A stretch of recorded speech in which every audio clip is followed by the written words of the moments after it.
Kabali, magandang umaga po sa atin lahat. Good morning everyone. Itong video na to ay pinapakita ko naman sa inyo araw-araw, ulit-ulit ang pamilya ko.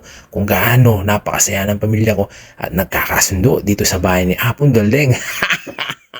Kagising ko ng umaga, nakita ko tong napakagandang mama ko, Mama Riolita, Sadsad B2. Ayan po yung mama ko, pinagmamalaki ko mga pre. Yan po yung anak ni Apong Daling. Napakabait din ng magulang ko na yun. Kasi hindi niya po pinapabayaan yung mga pamangking ko, yung mga anak ng kapatid ko, mga pre.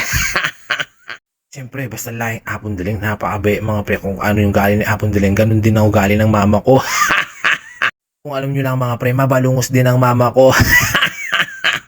Nagbakasyon si na mama ko dito, ilang araw dito kinaapon daling kasi dumating si tita Kang. Pag dumarating yung mga kapatid niya, umuwi si na mama ko mga pre.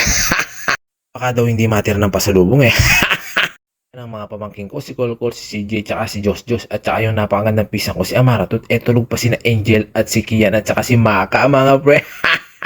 Kalabas-labas ko nakita ko yung mama ko naglalaban na ng mga damit ng mga pamangking ko at damit ko mga pre pagkatapos niyang nagluto. Talaing hapon daling kasigurado masipag ka mga pre. Katatapos ko lang maligo, nakita ko tong apo kong daling, kakagising lang ata. Nuka rin kabat na, ngote dakikinan din kagising ko. Imama ko yung ngigit ko.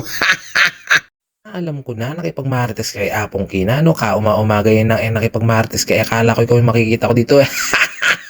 Umama ko apong daling mga pamangkin ko, mga pinsan ko. Papasok muna ako para sa pangarap ko, para sa pambayad ng motor ko. Mahal na mahal ko kayo, kaluguran to ko nga.